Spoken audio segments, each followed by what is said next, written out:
What's up, everyone? So guess what? Someone tried to scam us on a rental property. Now, I'm 99% sure, but even feeling 5% sure is enough to get that feeling in your gut that something's not right. I've heard about rental scams. I'm sure they happen maybe more in big cities. I don't know. But we were on Craigslist. Alyssa and I are looking to move in about 6 weeks or so. So we've been looking, we've been doing like research on like the areas that we want to live. And because of that research, we're getting a very accurate understanding of the pricing. So if it's 2 streets over, if it's furnished or not furnished, if it's top floor, middle floor, if it has community laundry or laundry in the unit, wood floors, if it's a townhome, 2 bed, 1 bed, 3 bed, like all of these different things, we've been accumulating data. So when we look at a place, we'll look at it, and as we're going through, we're like, are these people crazy? There's no way it's worth this much. Or we're like, this seems like a good deal. What's the catch? And then you look and you realize it's the bottom floor, there's community laundry, and it doesn't look like it's been updated in 72 years. So you're like, oh, now I understand why that square footage is yada, yada, yada. So we've been doing the research so when it comes time, we can get the best deal because we want to try to find like 1 month's free rent so that 1 month's free rent will be able to pay for the move and for everything. So we're really being strategic about this because every time you move, it can be expensive, but we want to have patience and we want to find the exact place. Well, we've been using Trulia and Zillow and Apartments.com and Westside Rentals and Craigslist, and all of them have some similar ones. Others you can only find on certain areas, and some we're going to have to go drive because they don't publicize it at all, and we're going to have to just look for signs. But since we're home and we're looking, 10, 15 minutes every other day, just gathering data, we came across this magnificent place in Hollywood. Now, we've never lived in Hollywood, but it's close enough over the hill. Anyone who lives here by Barham, it's on actual Fuller by Runyon Canyon entrance, which would be awesome. You wake up, you have your coffee, you go walk to Runyon Canyon. If you haven't been to Los Angeles or you're in Los Angeles and you haven't been to Runyon Canyon, you got to go to Runyon Canyon. It's awesome. It's a good hike. So the location wasn't something we were looking for, but it popped up and we couldn't help but email. But the first thing that caught our eye was the price.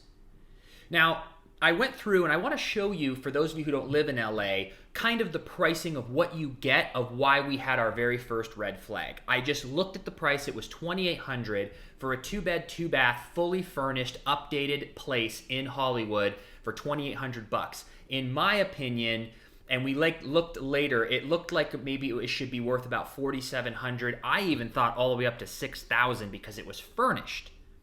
And it was $2,800. And I go, this is already sketchy, but let's just see. Maybe, who knows? So we emailed them. But before I get into what actually happened, let me show you what you can actually get in LA for certain prices, for those of you who haven't been here.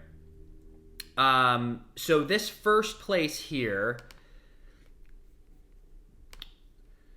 is, this is $26.95.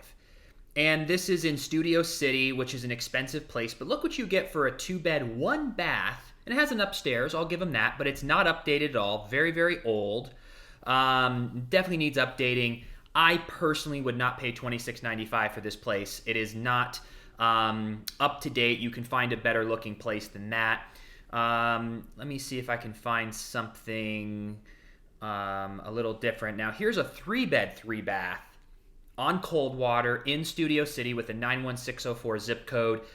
This is how much is this? $3,800 for a 3-bed, 3-bath. It's still updated, but not the greatest. I would price this at like $3,300 or $3,400 as a rental, but I get the location, but it's still just not worth that. I would never pay $3,800 for this. Let me just get another 1 or 2 here, just so you can understand the email that we saw, or the post. Let me see. So this one is in Toluca Lake. Even though it's got a 91602, I think that's actually North Hollywood. $2,820 for a 2-bed, 2-bath. Building looks good. A little old. Well, the people who lived there last didn't really take care of it, so this doesn't look that good. Definitely not worth $28. But just for those of you who are never been to LA or something, look how crazy the pricing is here. Now this is great. This is in Toluca Lake, $28.50, 2-bed, 2-bath, not updated but clean. This isn't like brand new like gray hardwood floors. It's definitely more like 2006, but it's really nice. This is high end, totally worth the price. But now let me show you, now that I showed you all of this, let me show you what we saw on Craigslist. Look at this place for $2,800.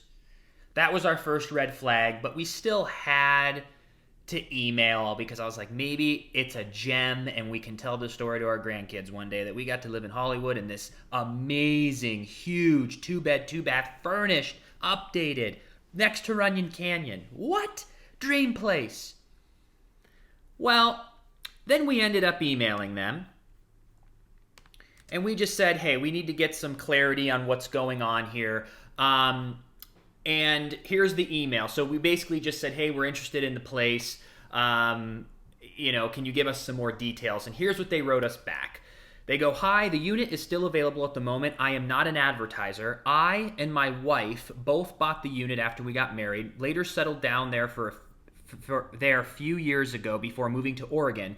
So we are renting it out since we need someone to take good care of the property on my absence. We planned to rent it through real estate before we found out they are not trustworthy because they have a lot of houses to rent out and they added some money to the rent and the commission is not fair. Fair spelt wrong, a lot of other mistakes there. It doesn't look like English is their first language. They did give the home address, the security deposit, the monthly fee, deposit, request, the first month's rent, security deposit, pets are allowed, it's available for move-in, yada, yada, yada. Here's the application. Now, yet again, I was a little skeptical. Red flag number 2. I go that they're broken English. They kind of said, not that the broken English is a red flag. I didn't actually think the broken English was a red flag until I read this article that I'm actually going to show you. But they kind of told me too much. Anytime someone's lying, I've actually learned this. If you're ever going to do a little white lie, that's not a major lie. If you give way too much information, it looks like you're lying. Anyone who's telling the truth about something just tells you like a sentence. Like, oh, I can't make it to your birthday party because I'm working.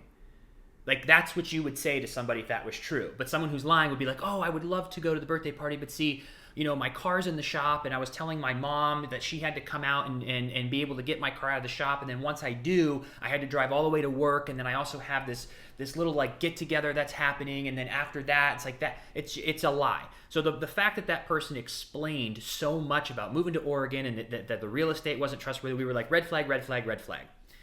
And so I was like, well, let me just look up rental scams because this seems like a scam. And we were also like, well, let's just see if we go see it tomorrow, like who this person is. So Alyssa writes back and goes, hey, can we go see the place? And I didn't screenshot this one, but they said like, we're out of town. You can't go inside and look at it. You can just look at the outside. So I was like, okay, there's a lot of red flags here. But let me bring up this article. So this is from legaltemplates.net. I just Googled how to spot a rental scam. And here's some things for all of you to realize. Now, the reason that we were red flagged is because we live here. But someone who's moving from like Ohio and they don't understand pricing and they weren't going to see it. When we rented a place in Florida, we rented a place without seeing the place.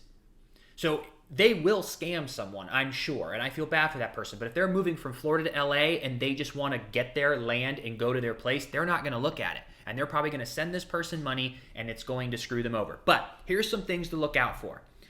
They pressure you. There may be a reason for rushing to make this decision. It also means a higher possibility for the landlord to quickly disappear after taking your money.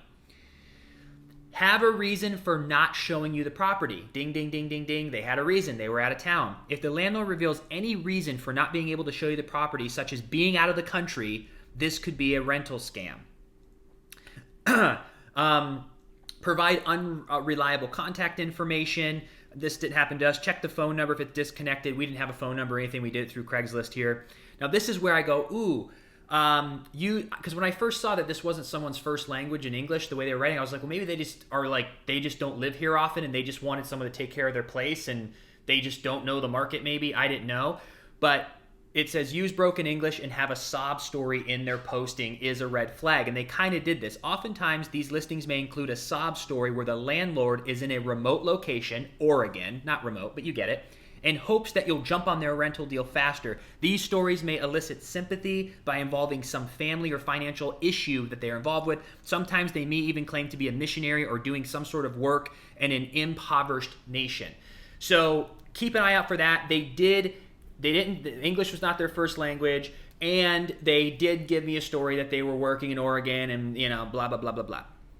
Not giving out the rental address. They did give out the rental address. Be willing to skip the credit and background check. I don't know. The application didn't ask for my social security number, so how would they have done a background check? Or credit check, right? I think you need your social for the credit check. So here's just a couple things. And we never wrote them back, so we were just like, this is definitely a scam. But here's some ways to avoid being a victim of a rental scam. Visit the apartment first before sending any money.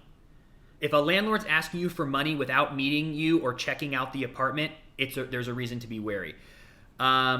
Review the expectations and agreement. For any rental, there's usually going to be a lease or rental agreement to be signed by both the tenant and the landlord. Ask to take a look at the document to see if it's fair and if there's anything that seems out of place, such as not having a security deposit returned after the lease is over, despite no damages.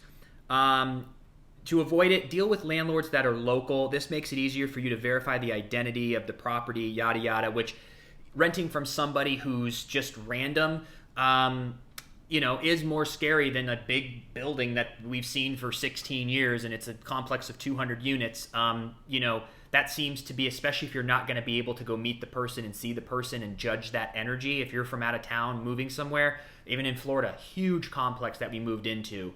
So it was more legit. They had the website. You were able to talk to the people. It just was easier to do.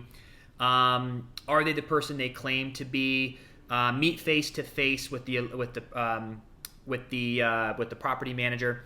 Here's one: be vigilant of significantly low rent. And that was our first red flag. If it was actually $3,700, $4,000, like closer, I'd be like, it wouldn't have seemed as sketchy. But $2,800 for that place, there's nothing like it. So it was either a gem or a scam. And that's what me and Alyssa were saying. I was like, she's like, it's a scam. I'm like, yeah, it's a scam. Don't give out your financial information. This includes your bank account number, credit card number, as well as your social security number. There is no reason for a landlord to obtain this information from you. And I also read, too, that some of these scams might not just be for money, but for your identity. If you're going to be giving an application, you give your social and your address and your work and your bank. I mean, people could be stealing your identity that way. So that's it. That was the last one they said. Don't wire funds. And scammers could be after your identity, not just the money. So including your driver's license, bank account, anything like that. So we have been around the block a time or two, and so I'm really happy that our gut feeling was like, this is sketchy. But I wanted to bring some awareness, because even back in the day when I was scammed with the business manager, I didn't hear enough stories other than my mom being like, are you sure she's legit? And I'm like, yes, Mom, she drives a minivan and has 2 kids in this nice office. How could she be a scam artist? Well, So when it doesn't feel right, you want to be able to make that decision. And I wanted to make this video because if you're looking to rent a place, really pay attention. If something seems sketchy or too good to be true, it probably is. So I wanted to make this video about that. So we will keep you up to date with our legit place that we rent in the next 6 weeks, and our 6 weeks, and we will probably do a vlog and do something fun with it, and we'll take you on a little tour of our apartment. But we are not going to get scammed. So you know what, scammer? You didn't scam us, and I really hope that you don't scam anybody else. I can't believe people do this kind of stuff for a living or as a hobby, because it's just terrible to rip somebody out of $5,000, $6,000 and then they show up with no apartment and it's a big mess. So be aware of rental scams, be aware of things that seem too good to be true, do your research, and go with your gut. Talk to you soon, everyone.